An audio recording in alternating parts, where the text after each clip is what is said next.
اعوذ باللہ من الشیطان الرجیم بسم اللہ الرحمن الرحیم الحمد للہ رب العالمین وصلی اللہ علی محمد وآلہ الطاہرین اللہم صل علی محمد وآل محمد وعجل فرجہم۔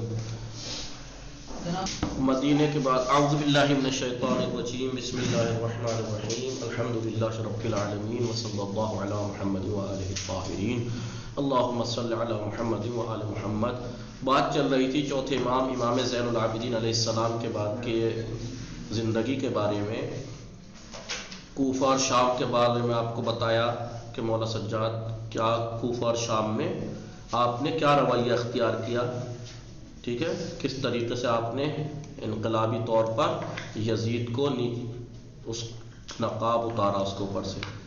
اب مدینے کے واپسی کے بعد کی زندگی آپ کے بارے میں بتا رہے ہیں کہ وہ مدینے جب واپس آئے اسیری کے بعد سے تب کیا ہوا۔ اسیری کے دن گزر جانے کے بعد امام سجاد علیہ السلام مدینے واپس آ گئے اور معاشرے پر حکومت کرنے والی جو سیاست کی حالت بھی بدل گئی، اب سیاست کی حالت بھی بدل گئی، جو حکومت کر رہے تھے بنی امیہ کی حکومت اور سیاسی روش کے مقابل امام کا رویہ بھی بدل گیا۔ اب کیوں؟ کیونکہ امام سجاد کو پتا تھا کربلا کے بعد روایات میں ہے یہ کہ کچھ ہی لوگ باقی رہ گئے تھے ورنہ سب پلٹ گئے تھے، تو پھر آپ کو خطرہ تھا کہ شیعہ ختم ہو جائیں گے اور آپ کی جان کو بھی خطرہ تھا، اس لیے آپ نے روش کو بدلا، اپنی تبلیغ کی روش کو بدلا۔ کیا کیا؟ دعاؤں کے ذریعے سے، دعا کے نام پر دعاؤں کے ذریعے سے لوگوں تک مطالب پہنچائے۔ آپ کی امامت کا سارا زمانہ اس وقت کے ان بیداد گر، ان ظالم حکمرانوں کی طرح طرح کے اجتماعی بحران اور آشوب سے آشوب، خطروں سے بھرا ہوا زمانہ تھا آپ کا، خطروں سے بھرا ہوا، جو مختلف بہانوں سے امام پر دباؤ ڈالنے اور ان کی فعالیت اور ان کا جو کام کر رہے تھے اس کو محدود کرنے کی کوشش میں لگے ہوئے تھے۔ وہ لوگ صرف یہ چاہ رہے تھے کوئی بھی بہانہ لے کے امام کو قتل کرا دیں یا ان کے جو کام کر رہے ہیں یہ سب رکوا دیں۔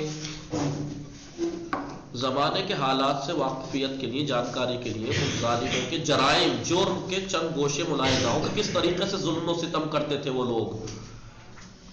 یزید کے مرتے ہی عبداللہ ابن زبیر، جو برسوں سے خلافت و حکومت کے لالچ میں تھا، پہلے سے ہی وہ لالچ میں تھا، یہ عبداللہ ابن زبیر کا بیٹا، تو وہ مکے میں اٹھ کھڑا ہوا اور حجاز و یمن، عراق و خراسان کے لوگوں نے بھی اس کی بیعت کر لی، اس کی عبداللہ ابن زبیر کی۔ اور شام میں معاویہ بن یزید کا بیٹا کے ہٹ جانے کے بعد جو بہت تھوڑے دنوں یعنی 3 مہینے 40 دن مسند خلافت پر بیٹھا تھا معاویہ یزید کا بیٹا، وہ بھی ٹھیک ہے ہٹ گیا۔ وہ بھی اس کے ہٹنے کے بعد مروان بن حکم مسند خلافت پر بیٹھا، وہاں پر شام میں کون بن گیا؟ مروان۔ اور آپ جانتے ہیں مروان کیا تھا؟ مروان یہ وہی تھا جس کو رسول نے اپنے زمانے میں شہر سے نکلوا دیا تھا کہ یہ شہر میں رہنے قابل نہیں، شہر بدر کرا دیا تھا۔ شہر بدر کا مطلب سمجھتے ہو؟ تڑی پار، آج کی لینگویج میں کیا کہتے ہیں؟ تڑی پار۔ تڑی پار کا کیا مطلب ہوتا ہے؟ کسے کیا جاتا ہے تڑی پار؟ جو انسان معاشرے اور سماج کے لیے خطرہ ہو، ایسے انسان کو، ایسا انسان تھا یہ۔ اور اس کو جب ایسے لوگ جب حکومت میں بیٹھ جائیں گے تو آپ خود سوچو کیا حال ہوگا۔ سازش کے ذریعے حکومت تک پہنچائے اور عبداللہ ابن زبیر کی مخالفت کے لیے اٹھ کھڑا ہوا ہے، کیونکہ عبداللہ ابن زبیر بنا بیٹھا تھا، یہ ادھر بیٹھا شام میں، تو اب اس کی مخالفت پہ یہ کھڑا ہو گیا۔ شام کے بعد مصر پر اپنا قبضہ مضبوط کیا اس نے، کس نے؟ مروان کا بیٹا، یہ مروان خود کہاں پہ؟ شام میں، یزید کے بیٹے کے ہٹنے کے بعد یہ بنا شام میں، اور باقی جگہ کون تھا؟ عبداللہ ابن زبیر۔ تو اس نے اس کے خلاف کھڑا ہوا اور اس نے پھر شام کے بعد مصر پر اپنا قبضہ مضبوط کر لیا، شام کے بعد مصر پہ بھی قبضہ کیا اس نے۔ لیکن اس کی حکومت زیادہ دنوں تک باقی نہیں رہی مروان کی، اور تھوڑی ہی مدت میں یہ مر گیا، ٹھیک ہے۔ اس کی جگہ اس کا بیٹا عبد الملک بیٹھا، عبد الملک بن مروان، وہ خلافت پر اس پر بیٹھ گیا، حکومت پر۔ عبد الملک نے کیا کیا؟ شام و مصر میں اپنی پوزیشن مضبوط ہو جانے کے بعد سن 65 ہجری میں عبداللہ ابن زبیر کا مکے میں محاصرہ کیا اور اس کو قتل کر دیا۔ مکے میں گھیر کر عبداللہ ابن زبیر کو اس نے مروا دیا، عبد الملک ابن مروان نے۔ اب عبد الملک کے برے جرائم میں، جو بڑے جرائم میں عبد الملک کے بڑے بڑے جرم تھے، ان میں بڑے جرائم میں ایک کیا تھا؟ حجاج بن یوسف کو بصرے اور کوفے کا حاکم بنانا. حجاج بن یوسف ثقفی کو اس نے کیا کیا؟ بصرے اور کوفے کا حاکم بنا دیا. اور حجاج پتا کون تھا؟ اسے صفاق کہا جاتا تھا. صفاق، صفاق یعنی بہت زیادہ خون بہانے والا. اس کے بارے میں ملتا جب تک کہ خون نہ دیکھ لیتا تھا اسے سکون نہیں ملتا تھا. اب سوچو جب یہ بنا ہوگا کوفے کا اور بصرے کا حاکم، اس نے کیا ہڑدنگ مچائی ہوگی. حجاج خوخار اور جرائم پیشہ شخص تھا، جریمہ جرم انجام دینے والا، کرمنل جسے کہتے ہیں کرمنل. اس نے لوگوں کو اذیتیں پہنچائی، کچھ تو خار کا بازار گرم کیا. کئی لاکھ مروائے تھے اس نے، کئی لاکھ روایات میں ملتا ہے کتنے لاکھ کو مروا چکا تھا. خاص کر شیعان علی کو ختم کرنے کا اس نے بیڑا اٹھایا. شیعان علی کو قتل کرا دیتا تھا اور اپنی حکومت کے زمانے میں تقریباً 1,20,000 افراد کو قتل کر ڈالا اس نے. کتنے؟ ہمیں سننے میں تو لگ رہا نا 1,20,000. ذرا ایک میدان میں کھڑے کر کے دیکھنا پبلک کو 1,20,000 کی، تو احساس ہوگا کیا کیا اس نے. 1,20,000 کا مطلب سمجھ رہے ہو؟ 1,000 کا مجمع کہیں بیٹھ جائے نا مجلس میں، دور دور تک نظر آتا ہے 1,000 کا مجمع. اور یہ 1,000 نہیں، 2,000 نہیں، 10,000 نہیں، 20,000 نہیں، 1,20,000 کو قتل کرایا تھا اس نے. اب سمجھ لو کتنا خطرناک تھا یہ انسان. حجاج بن یوسف اسے کہا جاتا صفاق. بھائی کتنے 1,20,000 کا مطلب سمجھ رہا ہو؟ ایک دن میں اگر ایک کو مرواتا تو 1,20,000 کتنے دن بیٹھیں گے؟ کتنا خون، اپنی عمر سے زیادہ خون بہایا اس نے دنوں سے کتنا خون بہایا اس نے. یہ تو 1,20,000 افراد کو قتل کر ڈالا اس نے. عبد الملک بڑی سختی سے امام زین العابدین علیہ السلام کی نگرانی کرتا تھا، بہت سختی سے ان پہ مولانا پہ توجہ رکھتا تھا، اور اس کوشش میں تھا کہ آپ کے خلاف کسی بھی طریقے سے کوئی بہانہ ہاتھ آ جائے تو وہ آپ پر سخت گیری کرے یا آپ کی توہین کرے. قتل کرانے تک کے پیچھے تھا. اس کو جب یہ اطلاع ملی کہ امام زین العابدین علیہ السلام نے اپنے آزاد کردہ کنیز سے عقد کر لیا ہے، جو آزاد کی تھی کنیز اس سے شادی کر لی ہے، تو اس نے خط میں اس کام پر آپ کی شماتت کی، آپ کو برا بھلا کہا کہ تم نے ایسا کیوں کیا. اس نے چاہا کہ اس طرح وہ حضرت کو یہ سمجھا دے کہ ہم آپ کے تمام امور حتیٰ کہ داخلی امور اور ذاتی امور سے بھی باخبر ہیں. یہ کر کے اس نے خط لکھ کے کیا ثابت کرنا چاہا کہ آپ کے چھوٹی چھوٹی باتوں پہ ہماری توجہ ہے. اور اس نے اپنی قرابت داری کو بھی یاد دلایا.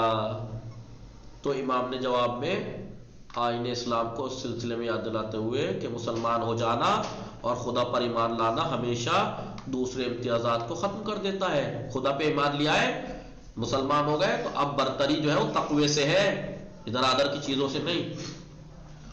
پوشیدہ طنز کے ساتھ اس کے آباء و اجداد کی گزشتہ جاہلی حالات پر اور شاید اس کی موجودہ جاہلیات پر آپ نے سرزنش کی. کیا کیا؟ فلا لوم علی امرئ مسلم انما اللوم لوم الجاہلیہ، یعنی جاہلیت کے کسی شخص کو، مسلمان شخص کو ملامت نہ کرو، بلکہ ملامت کرنی ہے تو جاہلیت کے زمانے پہ کرو کہ جاہل تھے. تو یہ اس کو طنز کیا. سن 86 ہجری میں عبد الملک کے مرنے کے بعد، ابھی عبد الملک مرا، اس کا بیٹا ولید اس کی جگہ پر بیٹھا. عبد الملک نے تو بنا رکھا تھا اسے. کسے کسے بنایا تھا؟ ارے اسے حجاج بن یوسف کو اس نے بنایا تھا، عبد الملک نے. عبد الملک کون تھا؟ مروان کا بیٹا. تو اس نے کیا کیا؟ عبد الملک کے مرنے کے بعد اس کا بیٹا ولید بن عبد الملک بن مروان، سیوطی کے بیان، مورخ ہے سیوطی، اس کے بیان کے مطابق وہ ایک ستمگر اللہ پروا شخص تھا یہ ولید. دوسرے بنی امیہ کے زمامداروں حاکموں کی طرح یہ بھی امام کی شہرت اور محبوبیت سے خوف زدہ تھا، ڈرتا تھا کہ بھائی ان کی یہی شہرت اور محبوبیت رہی لوگوں کے دلوں میں تو خطرہ ہے یہ، اور آپ کی علمی اور روحانی شخصیت سے اس کو تکلیف تھی. اس وجہ سے وہ شیعوں کے چوتھے پیشوا کا وجود مسلمانوں کے معاشرے میں برداشت نہیں کر سکتا تھا کہ انہیں ہٹاؤ جلدی. اس نے دسیسہ کاری کے ساتھ آپ کو زہر دے دیا، دھوکہ دھڑی کر کے اسی نے زہر دلوایا تھا ولید بن عبد الملک ابن مروان نے. ایک طرف تو امام زین العابدین علیہ السلام اپنے زمانے کے ایسے ظالم اور جرائم کا ارتکاب کرنے والے بادشاہوں اور ان کی شدید نگرانیوں کو برداشت کر رہے تھے. بھائی ایک طرف تو امام کو ایسے ایسے ظالم بادشاہوں کا مقابلہ کرنا تھا، انہیں برداشت کرنا پڑ رہا تھا. حجاج بن یوسف جیسا جس نے 1,20,000 سے زیادہ کو قتل کرایا. دوسری طرف اپنے اطراف میں ایماندار جانثاروں اور مجاہدوں کا فقدان محسوس کرتے تھے. دوسری طرف آپ کے پاس کوئی آپ کا نہیں تھا، نہ تو ایماندار جانثار لوگ آپ کے پاس تھے نہ مجاہد. یہاں تک ملتا ہے روایات میں کربلا کے بعد 7-8 ہی لوگ باقی رہ گئے تھے، پھر گئے تھے سب. تو بتاؤ ایسے حالات میں امام کیا کرتے ہیں؟ لہذا آپ نے منفی مبارزہ شروع کیا، نگیٹیو. جنگ کا میں نے بتایا تھا نا شروع میں، جنگ خالی تلواروں سے نہیں ہوتی ہے، جیسے شہزادی کونین جناب فاطمہ نے کیا تھا. نگیٹیو آپ نے دروازے کو دوسروں کے لیے بند کر دیا. اس طرح آپ نے اپنی اور اپنے کچھ قابل اعتماد اصحاب کی جان بچا لی، اور اس محاذ پر، اس مقام پر صاحب امتیاز عناصر کی پرورش کی. آپ نے صالح افراد کی تیاری کیا کرتے تھے؟ آپ غلام خریدتے تھے، انہیں رکھتے تھے اپنے پاس، انہیں سکھاتے تھے، حق بات سکھاتے تھے. جب پڑھ لکھ کے اسے آزاد کر دیتے تھے کہ بھائی تیرے آزاد کی قیمت یہ ہے کہ تو دوسروں کو پڑھائے سکھائے. اور بے امان مگر مخفی مبارزے کی شیعہ افکار کو تعلیم میں مشغول ہو گئے ہیں. پھر آپ نے مخفی طور پر شیعوں کی جو مبارزے کی فکریں تھیں ان کو تعلیم میں مشغول ہوئے، تاکہ اس راستے کے سلسلے کو جو بے شک منزل مقصود سے بہت قریب تھا اپنے بعد کے امام کے سپرد کرے. ایسے تیار کر کے اپنے بعد والے امام کے لیے تیار کرتے شیعہ. امام جعفر صادق علیہ السلام اپنی ایک حدیث میں امام چہاروں کے حالات اور ان کے کردار ساز خدمات کو اس طرح بیان کرتے ہیں. کیا فرماتے ہیں چھٹے امام کہ حسین ابن علی یعنی چوتھے امام کے بعد تمام لوگ راستے سے پلٹ گئے مگر تین افراد ایسے تھے جو باقی رہے تھے کربلا کے بعد، ورنہ سب پھر گئے تھے. کون کون؟ ابو خالد کابلی، یحییٰ بن ام طویل اور جبیر بن مطعم. اس کے بعد دوسرے لوگ ان سے آگ ملے اور شیعوں کا مجمع بڑھتا گیا. اب اگر بتاؤ روایات میں 3 بھی ملتے ہیں، کچھ روایت میں ملتا ہے کہ 6-7 افراد بچے تھے، کچھ میں ملتا 7-8 بچے تھے. اگر ہم نے بات بھی لیا چلو 7-8 بھی، تو کتنے ہیں 7-8 سے کیا کر لیتا کوئی؟ بھائی پوری حکومت کے خلاف 7-8 لوگ کیا کر لیتے؟ تو امام نے کیا کیا؟ نہ صرف یہ کہ اپنے آپ کو بچایا، اپنے شیعوں کو بھی، ورنہ شیعت وہیں ختم ہو جاتی، شیعت ختم ہو جاتی. یہ امام کی دور اندیشی تھی کہ انہوں نے اپنے روش کو بدلا اور اپنے شیعوں کو محفوظ کیا. خالی نہ یہ کہ محفوظ کیا بلکہ اتنی پرورش کر دی، اتنے شیعہ کر دیے کہ بعد والے اماموں کی زندگی آپ نے دیکھی، چھٹے امام اور پانچویں امام کی کتنے شیعہ تھے. اس کے بعد دوسرے لوگ آن ملے، شیعوں کا مجمع بڑھ گیا. یحییٰ بن ام طویل مدینے میں مسجد پیغمبر میں آئے اور تقریر میں لوگوں سے کہنے لگے ہم تمہارے راستے اور آئین کے مخالف ہیں. ان لوگوں سے بولے کہ ہم تمہارے آئین کے مخالف ہیں اور ہمارے اور تمہارے درمیان دشمنی اور کینہ ہے. مکے کے راستے میں ایک شخص نے اعتراض کرتے ہوئے امام سجاد علیہ السلام سے کہا کہ آپ نے جہاد اور اس کی سختی کو چھوڑ دیا اور حج جو آسان ہے اس کے لیے جا رہے ہیں آپ. یعنی طرز دیکھیے، امام اگر جہاد کے لیے کھڑے ہو تو کوئی ساتھ بھی نہیں دینے کو تیار تھا، نہ ساتھ ہے، کچھ ہی لوگ ہیں، اور امام نے روش بدلی تو ایسے آ کے طرز کر رہا ہے کہ بھائی آپ کو تو جہاد کرنا چاہیے تھا، حج آسان ہے آپ اس پہ جا رہے ہیں، جہاد کو چھوڑ دیا آپ نے. تو آپ نے فرمایا اگر با ایمان مددگار اور جانثار اصحاب ہوتے تو جہاد اور مبارزہ حج سے بہتر ہوتا، لیکن حالات ہی ایسے نہیں. ابو عمر نہدی کا بیان ہے کہ امام زین العابدین علیہ السلام نے فرمایا مکے اور مدینے میں ہمارے 20 دوست حقیقی اور جانثار نہیں ہیں. یعنی 20 بھی دوست نہیں ہیں ہمارے، مکے اور مدینے میں ملا کے بھی یہ حالات تھے کربلا کے بعد. لیکن آپ نے کیسے جذبہ پیدا کیا؟ کچھ ہی وقت بعد لوگ حکومتوں کے خلاف انقلاب کے لیے اٹھے. پھر دیکھیے مختار ثقفی اور توابین کا قیام، اور پھر تو مسلسل قیام ہوتے رہے. اس طرح امام زین العابدین علیہ السلام کا کام بے حد دشوار، ہمت شکن اور دلیرانہ عمل کی بنسبت زیادہ شجاعت کا کام تھا. سمجھ رہے آپ؟ اور کاموں سے زیادہ سخت امام کو کرنا پڑا کہ سب اتنا کچھ دیکھنے کے باوجود بھی آپ کو خاموش رہنا پڑا. اور آپ نہایت محدودیت کے عالم میں اس بات میں کامیاب ہو گئے کہ 170 ایسے نمایاں شاگردوں کی تربیت کر دی جن میں سے ہر ایک اسلامی معاشرے میں روشن چراغ تھا. کتنے؟ 170 آپ نے تربیت کی شاگرد. جہاں 3 بچے تھے 170 ہوتی ہے نہیں. جن افراد کے نام رجال کی کتابوں میں موجود ہے کس کو آپ نے تربیت کیا، ان میں سعید بن مسیب، سعید بن جبیر، محمد بن جبیر، یحییٰ بن ام طویل، ابو خالد کابلی، ابو حمزہ صومالی جیسی شخصیتوں کے نام لیے جا سکتے ہیں. یہ وہ لوگ ہیں جن کو چوتھے امام نے تربیت کیا. امام زین العابدین علیہ السلام خفیہ کارگزاریوں میں نمایاں شاگردوں کی تربیت اور اسلامی معارف کی نشر و اشاعت کے ذریعے آپ کیا کرتے تھے؟ خفیہ طور پر کیا کرتے تھے؟ شاگردوں کی تربیت، اسلامی معارف کی نشر و اشاعت. کیسے؟ غلاموں کو خرید کے اسلام سکھایا کرتے تھے، دین سکھایا کرتے تھے، اوروں کو ایسے کر کے چپ خاموشی سے. اسلامی معاشرے اور بنی امیہ کی حکومت کے سربراہ افراد کے دلوں میں ایک مخصوص شکوہ اور عظمت پیدا کر لیا آپ نے. یہاں تک کہ ایک حج کے موقع پر جب آپ کا سامنا عبد الملک بن مروان سے ہوا تو نہ صرف یہ کہ آپ نے اس کو سلام نہیں کیا بلکہ اس کے چہرے پر نظر بھی نہیں ڈالی آپ نے. عبد الملک اس بے اعتنائی، بے توجہی پر بڑا ناراض ہوا.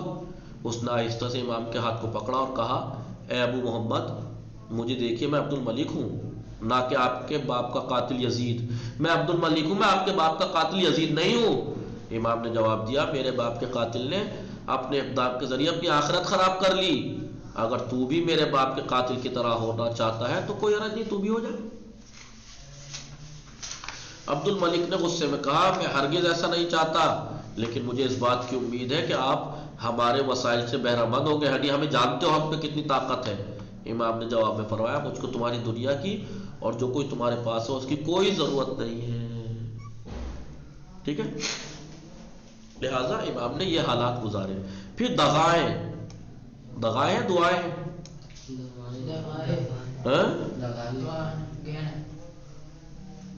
نہیں، دعا ہے، غلط لکھا تھا، دعائیں ہیں. امام زین العابدین علیہ السلام کے مثبت جو پازیٹیو مواقف میں جو موقف تھا، جو آپ نے راستہ اپنایا، اور بنیادی کوشش یہ تھی کہ آپ شخصی اور اجتماعی تربیت اور عقائد سے متعلق مسائل جو تھے ان کو پھیلائیں، نشر و اشاعت یعنی پھیلائیں، دعا کے پیرائے میں بیان کریں. دعا جو مسائل اور تربیتی عقائد ہے نا، وہ آپ دعا کے ذریعے بیان کریں، دعا کے ذریعے. ورنہ اگر آپ ایسے کلّا کہیں تبلیغ کرتے، نصیحتیں کرتے، پکڑے جا حکومت دیکھ لیتی تو کیا کرواتی؟ پکڑوا لیتی. لیکن آپ نے دعاؤں کے ذریعے سے دعائیں، تو سب یہ سوچتے تھے دعائیں تو پڑھ رہے ہیں، لیکن وہ سب تربیت اور عقائد. دیکھیں آپ صحیفہ سجادیہ اٹھا کے دیکھیے، کوئی ایک دعا نکال کے دیکھیے، کوئی سی بھی دیکھیے، اس میں تبلیغ کتنی ہے، کتنی اس میں تربیت ہے. تو آپ نے دعا کے پیرائے میں ڈھال کر اسے بیان کریں.